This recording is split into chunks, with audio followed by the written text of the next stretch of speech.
Welcome in to the Hungry Potluck. Hey guys, thank you for stopping in. I do appreciate you. Thanks for stopping by. What we're going to do today is cheese steak, or slow cooker cheese steak casserole. And we're making it out of some pretty fine cuts of steak. It's what I had, and I got it on super cheap, so I'm just going to use it. Meat's meat. So I have pound and a half or so of tenderloin, beef tenderloin. I have green bell pepper and onions. And in this bowl I have a can of cream of mushroom soup. I have garlic, and I have the called for Worcestershire sauce, and I also have some beef stock, and I think we're going to need more beef stock than what I allotted for. Maybe I didn't put it in there. Where did it go? There it is, right there. I knew I wasn't crazy. So we're just going to put all of our wettish stuff together. Also, I have a box of mushrooms. So let's go ahead and get this mixed up, just so it's all the liquids they're going to be together anyway. So let's get these together. It'll all cook out. And what we're going to do, now this is a slow cooker recipe, but just like last time, I'm hungry as an old bear and I don't want to wait for a slow cooker. So you can do all of this. I'm putting it in a big casserole dish. You can do all of this in your crock pot. Plug it in, turn it on, forget it. And so that'll be very easy. Very easy. So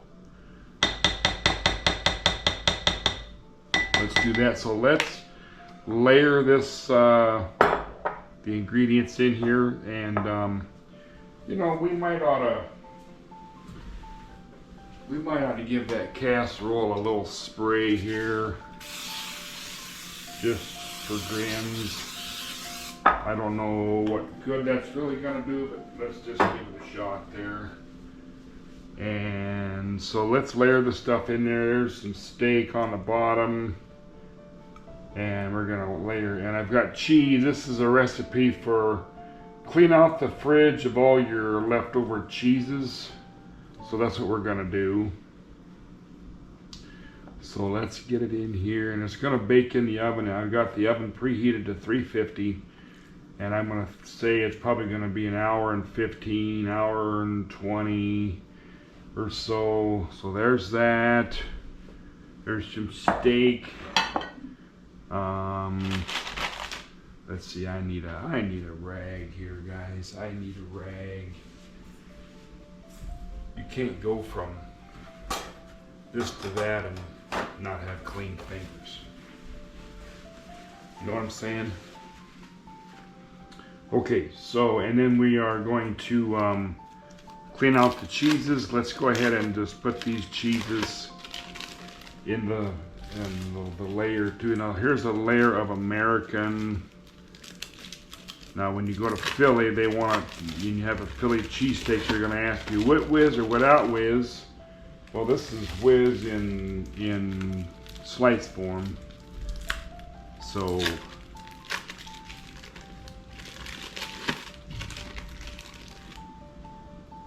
there's that. So we're just going to kind of build this basically like a cheesesteak pie. That's good enough for now. Well, there's only one more though. Well, we'll put it in the middle. Okay, so there's that. And let's put some green peppers in there. And we'll do a few mushrooms. This is going to be really good, guys. Really good. And I can hardly wait. It's going to be so good. So there's that. Let's see, what else do we need here? Oh, let's see here. We better have us some onions. Better put some onions in there. Be like a great big old cheesesteak, but it's a casserole. Where is the, there it is. Yeah, let's do that. Let's just get it in. It's all gonna be together anyway, so let's put some more meat in there. This ought to be really good, guys, with this tenderloin beef.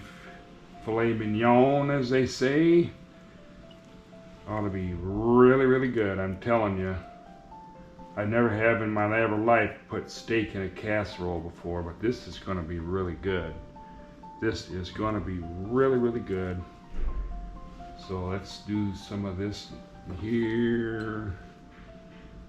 Doesn't have to be any order to it, really. Let's do that. We better do a layer of cheese here. What have I got here? Sharp cheddar. Let's see if there's any issues with the cheddar here. This cheese needs used up. It's tag ends. It's been around here for a while. Let's just see if that ain't moldy or nothing. Throw that away. Put that in here. Put that there. Here's some Gouda. Let's do some Gouda. Let's see if it's, I don't know. It ain't moldy, but it's kind of dry. Looks like maybe that package was open at some point.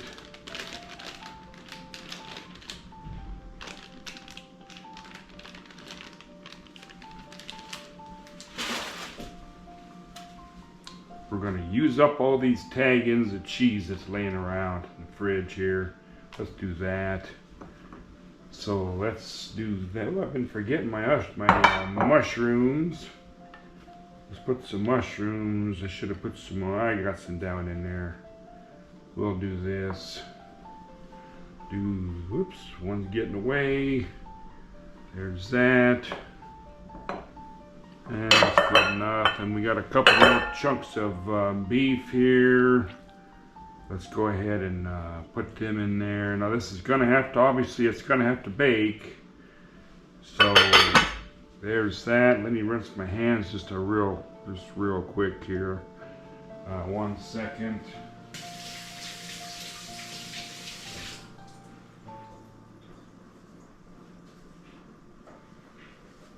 I feel like I need a bigger casserole because they got more cheese to go in there. So we got shredded pizza blend. It's actually been up in the freezer a while.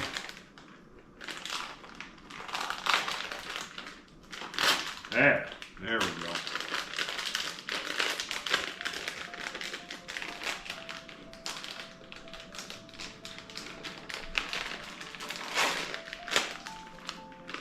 There we go. Now we're cooking. There it is. So let's go ahead and top this puppy with the, this cheese here needs used up too. I actually brought it home and mistakenly put it in the freezer, but it looks to be just fine. Been up there for a while. So this is gonna have to cook down. And I'm gonna tell you, we got juice to dump over there.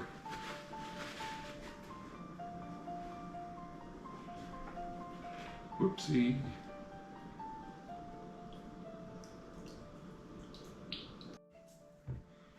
Hey guys, it's done. And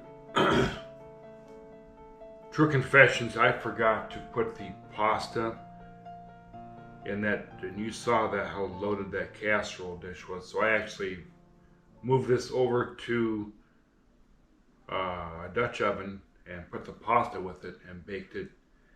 And this is it. Now the cheese, now you're probably wondering about all those different kinds of cheeses. Well, it all kind of cooked down and made a big old, between that and the broth, it made a cheese sauce.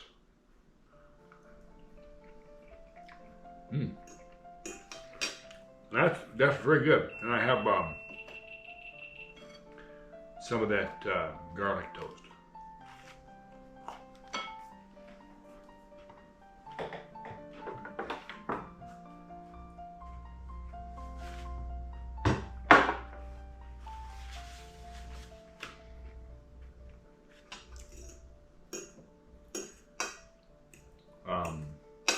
This isn't really, I guess I didn't really understand or know what to expect with this, but I'm saying that this is pretty good. It isn't like a casserole I've ever had, ever. Especially with that steak in there, and it being a filet mignon steak.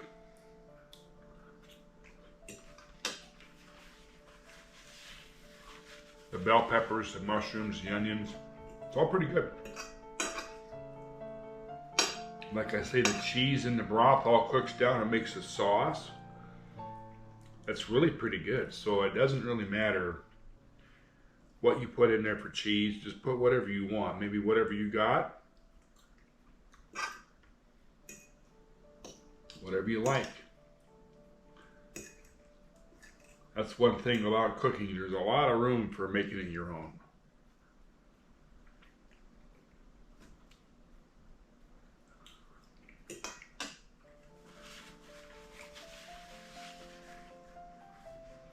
That's pretty good stuff. And the steak is as tender as it could be.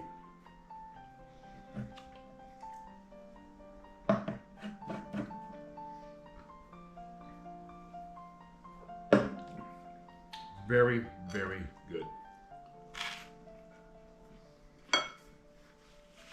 It was in there for about 350, actually about an hour and 10. It was smelling really good by about 40 minutes into it. So there's some mushrooms in here. Pretty good. Now I can see where this would make a very good crock-pot recipe. Put this in there before you go to work or to church or to wherever you're going. Put it in there. Turn it on. When you come home, the house is going to smell out of this world. I promise you. I was sitting over there anxiously awaiting because I'm hungry as can be. And I was starting to smell this wonderful aroma. This is really good. And different, I have not had this before. As usual. And the recipe and everything will be in the words, in the notes.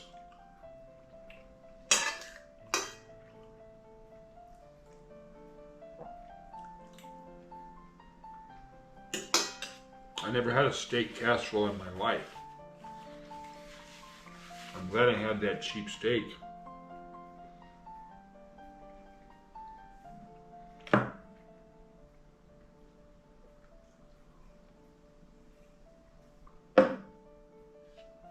That was in the clearance in the meat department at Target one day. So I bought every one of them they had. And it's worked out. I actually gave some of them to my brother at Christmas time. And I don't know if he's had any of them yet, but they're not bad.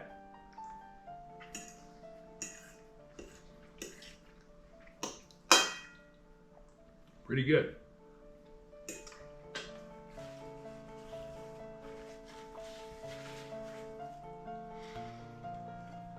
And as that sauce cools, it thickens, of course.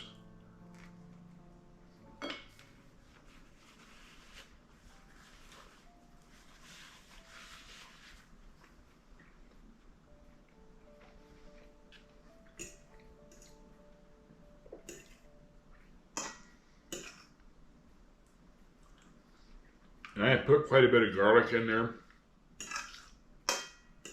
And let me tell you, that kind of makes it.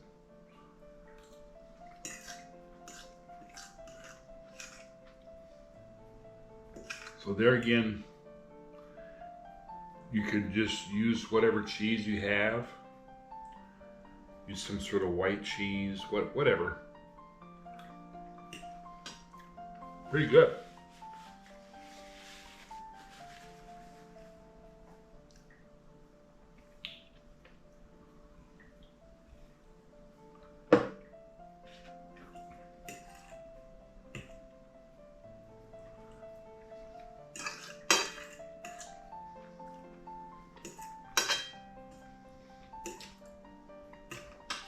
Like I say, it's really good with that garlic bread.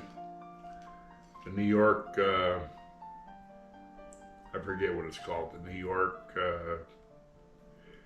toast garlic, whatever it was.